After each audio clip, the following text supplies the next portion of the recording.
We have so much to talk about today. Holy shit. We're gonna talk about quantum tech today. We're gonna talk about some stuff that you saw from the teaser video last week. So if you haven't seen that teaser video, you should probably watch it before you watch this video. Also want to mention real quick, usually when we make these teaser videos, we aim for like, we'll make a teaser video. They're roughly like a minute or something like that. Last week's video was 3 minutes long teaser video, which is by far the longest we've ever done. But that's because there's so much cool stuff to showcase here, and I can't wait to talk about this. So let's dive into it. So I'd like to start this video by talking about the end of the teaser video, because at the end of the teaser video, you saw a little cool thing. You saw like a miner placed on a Conveyor node, a pure Conveyor node, by the way.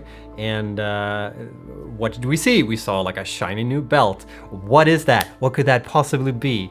All right, I'm gonna tell you. So that is the Mark 6 belt, all right? So there's another version of the conveyor belt, the Mark 6 belt. A lot of people have been speculating about this, like how are we gonna solve that problem? And we were always gonna do this. We've just been like lying when we said we didn't know. So yeah, we have Mark 6 belts in the game, and we haven't changed any of the numbers. So on a pure node, maybe you didn't know this, but on a pure node, when you placed a Mark 3 miner, you overclocked it fully, it would say that it would output 1,200 resources per minute, but in actuality, there were no belts in the game that would be able to support that. And now there is, and that comes in the form of the Mark 6 conveyor belt. And here we have it, look at that. Wow, I'm in the game, running around. Quick side note, I am playing this with advanced game settings enabled. I have like, I have fly mode on, and like, there's no power on at the moment as well, so you won't see that stuff. I think it's just easier if I have this on so I can demonstrate all this stuff. Just so you know, and these are all settings that you can have in the game if you didn't know. So if anything sounds like a little bit out of place, it's probably because I have AGS on. Anyways, so yeah, here's the Mark 6 conveyor belt. Look at that. Wow, shiny. It even has a cool lift that looks like this. Isn't that awesome? And yeah, it's transporting 1,200 resources per minute, which is a lot.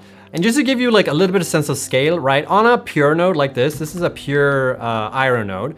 On a pure iron node, overclocked Mark 3 miner, 1,200 resources, that equates to like 40 smelters on one single pure node. That is pretty whack. Just look at this when you look at the thing ticking up.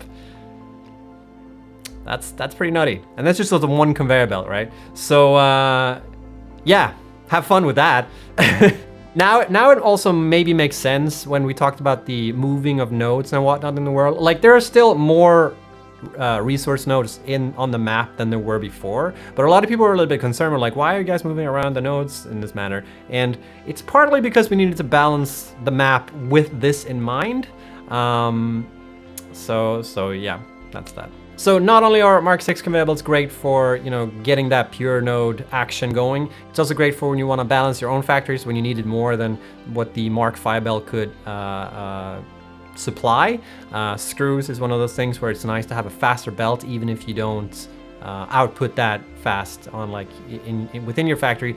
Being able to transport resources at this speed and whatnot is still pretty great. But I don't have much more to say about Mark 6 belts at the moment. Let's just dive into the quantum tech in tier 9. So in tier 9, you're gonna get access to quantum tech. Quantum tech features some of the most complex production chains in the game. And there's a lot of really cool like synergies between the different production chains in tier 9. It's kind of hard to talk about one without talking about the other, but we're gonna start by talking about the converter. So the converter is this elusive building we've had in all our teasers. You guys have seen it, but you haven't fully seen it. So there you have it. So what is the converter? As the name implies, the converter is mainly there to convert one raw resource into another. And there's a lot of cases why you'd want to do this. It's great for like avoiding logistical issues. Say that you're setting up a factory and you realize like, oh, I need a sulfur node, and the sulfur node is like way off in the distance. Instead of having to like logistically solve that by like using trains or vehicles or whatever, you can use the converter to convert like one of the other resources into sulfur. It's also a great way to sort of balance out any factors that you have already set up and you need like some extra, you know, resources here and there to be able to balance out your production lines. And there's also an aspect of like, if there are different resources on the map that you feel are lacking, for instance, a lot of people complain about the fact that there aren't enough sulfur nodes on the map. we have added more sulfur nodes, but you might still feel this way. Now it is possible to sort of help yourself and take the resource nodes on the map that you're not using to be able to convert them into something more useful. But there's a limit as to how you can convert each resource. You can't take any resource and convert it into whatever. There's a logic as to like what each resource on the map can be converted to, but it is possible to chain them up to get the from the node that you're starting from to the resource that you need. But in order to convert one resource to another, you need one extra little thing, some little secret thing you need to put in there, and that is so by combining iron ore, for instance, with you can create sulfur. But that's not the only thing that converter does. It has many tricks up its sleeve, and one of which is to produce one of the new ingots in the game, which is Ficsite ingots. And in order to create Ficsite ingots, you need to take an existing ingot and combine it with similar to the regular conversion. There's actually multiple ways you can create this ingot, and that is by combining either iron ingots, caterium ingots, or aluminium ingots with... Depending on the complexity of the ingot that you put in, you get a different yield. So aluminium ingots, for instance, will yield more Ficsite ingots rather than if you just used iron ingots. The description for Ficsite ingots is that it's synthesized by Ficsits to be the perfect construction material. And with the Ficsite ingot, you're gonna be able to produce this little cheeky bugger. So this is the Ficsite Trigon, and it is perfectly shaped for all construction challenges. Its performance is so exceptional, it basically solved structural engineering. There you have it. Essentially, this part here, the Ficsite Trigon, is gonna be used in a lot of these like high-end recipes.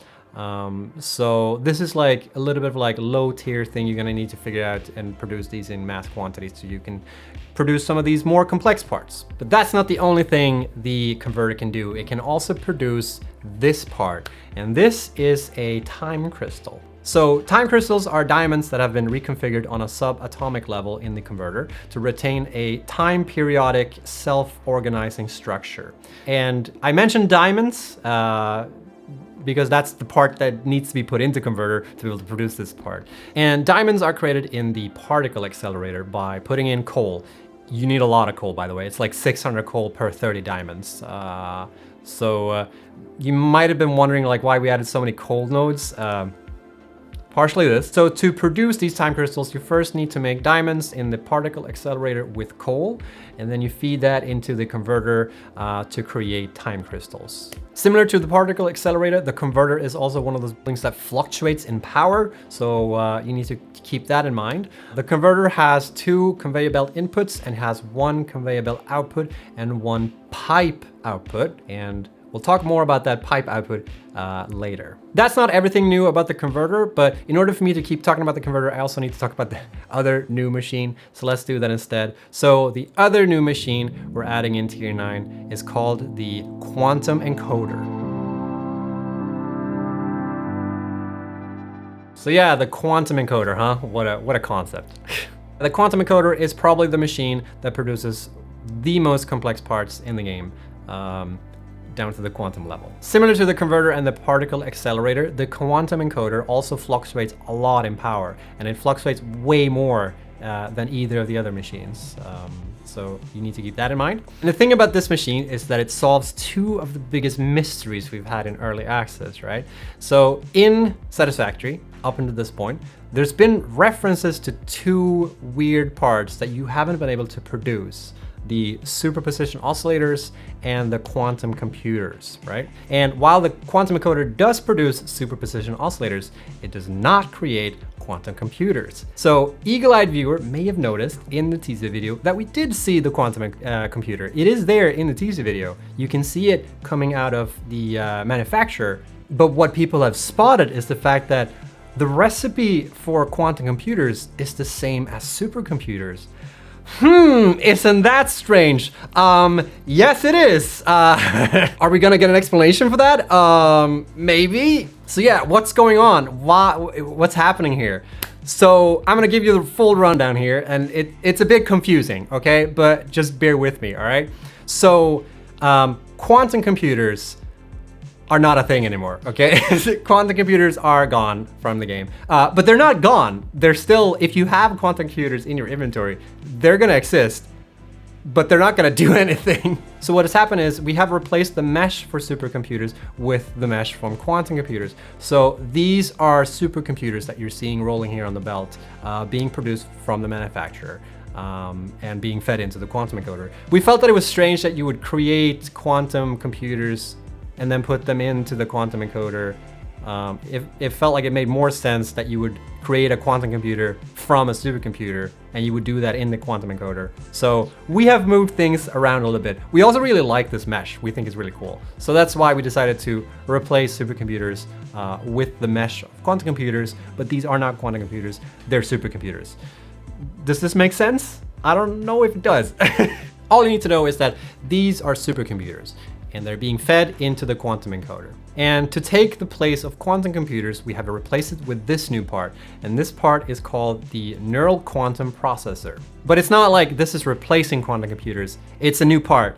And it's not gonna like change quantum computers into this part. This is like a new part. For anyone who's never played before 1.0, this won't be a problem, but whatever. So in order to produce neural quantum processors, you need supercomputers, you need Ficsite trigons, that new like triangle thing that we saw from the converter. You need time crystals, which are also produced in the converter.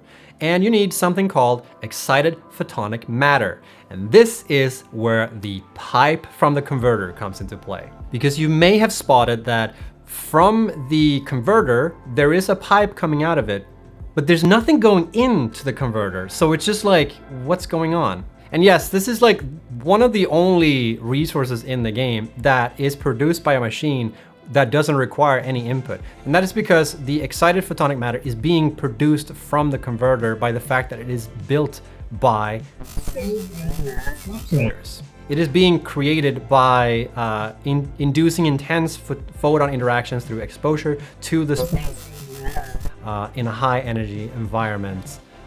Inside the converter. So that's the reason why that's happening. So yeah, in order to get excited photonic matter, you only need to place down converters.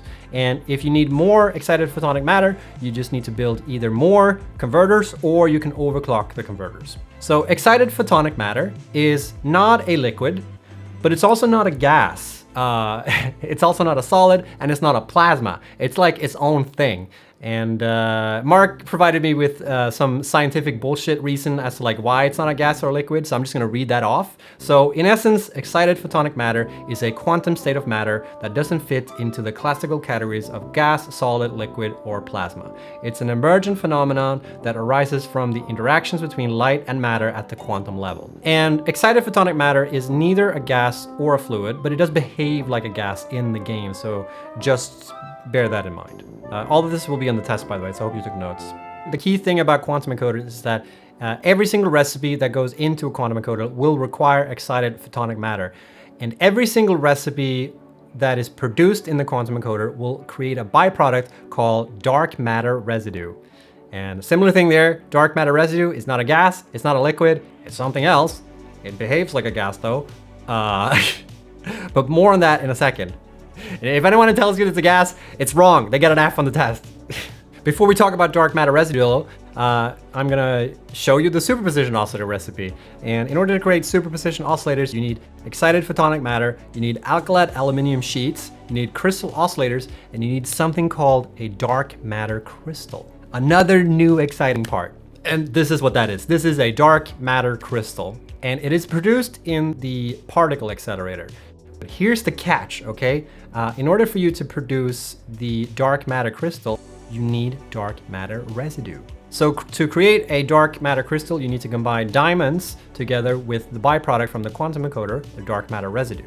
So it is a bit strange how you need the byproduct of one part to be able to produce a part that is needed to be able to produce the byproduct.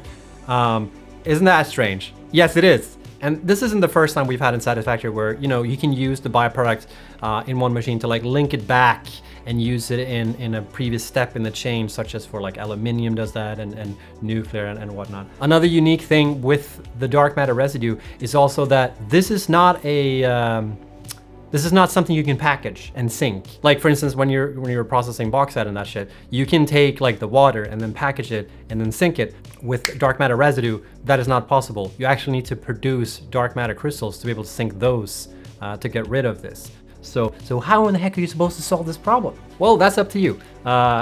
Figure it out. No. So dark matter residue can also be produced in the converter. So you can take reanimate and put that in the converter, and that will produce dark matter residue. And you can sort of use that to hook it up into your chain and figure it out. So in this case, for instance, when I made this, I'm like, linking it back from the quantum encoder into the particle accelerator, and then I'm also like evening it out with the converter in this case. So you'll need to like figure this out and balance this in your own factory so it makes sense to you. And by combining excited photonic matter, superposition oscillators, neural quantum processors, and magnetic field generators, which by the way, we've changed the recipe for these. You no longer need batteries for them. To make magnetic field generators, now you just use versatile frameworks and electromagnetic control rods. If you combine all these parts together, you're gonna be able to craft one of the new space elevator parts, which is the AI expansion server. And it looks like this. And you're gonna need 1 million of these to finish phase 5. Just kidding. Or am I? So that's the chain within quantum technology. But there is more you can do in the quantum encoder than just produce these parts. And there are 2 really cool things you can do. So let's dive into that. One really neat thing you can do in the quantum encoder is you can produce synthetic power shards. So you no longer need to go slug hunting. That's still gonna be a thing in the game, by the way. It's not like we're replacing power shards with this. It's just like in the end game, you're gonna be able to produce and automate power shards just in case you want to utilize overclocking a lot more in the end game. And in order to produce synthetic power shards, you need to combine time crystals, dark matter crystals, quartz crystals, and excited photonic matter. And the last thing I want to mention about the quantum encoder is that it's now possible to produce a new power source in Satisfactory. So in the particle accelerator, it's now going to be possible to produce a new power source called Ficsonium. And there it is, look at that, isn't that cute? It really brightens up the room. Please don't sue.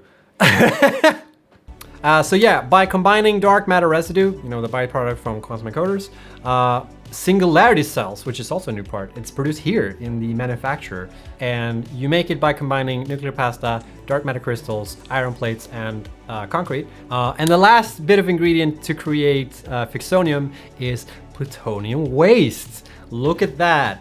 So for everyone who's been saving up their plutonium waste, one of those things in the game that you can't sync, and it's just like you need to store it and solve that problem, you're gonna be able to use it in the particle accelerator to produce this new part instead. And you may notice that the Ficsonium is going into the quantum encoder. What's up with that shit? I'll explain to you in a second, calm down. So yeah, if we go back to the quantum encoder, if you put in Ficsonium, you're going to be able to produce a new fuel rod that you can put into nuclear power plants, which is called Ficsonium fuel rods. So by combining electromagnetic control rods, fixed site trigons, excited photonic matters, and Ficsonium, you're going to be able to create Ficsonium fuel rods. But the thing about Ficsonium fuel rods is that it is the worst fuel rod out of all the 3 fuel rods you can put in a nuclear reactor. And the reason for that is because this fuel rod doesn't produce any waste. So this is a little bit of a trade-off there. But at least when you have this production chain going, you can completely get rid of waste if you want to. All right, so there you have it. That is everything tied to quantum tech in Tier 9, coming in Satisfactory 1.0. So excited. September 10th, everybody. It's almost here. We're nearly there. So close to the finish line. Super exciting. This has probably been a very long video, but I do have actually one more thing I want to talk about in this video before I leave off, and it has to do with blueprints. So I'd like to take a moment to talk about a little change we made in how blueprints work in Satisfactory. So oh geez, what the shit? Why is this so loud? Holy shit, what's going on? What the shit is going on out here?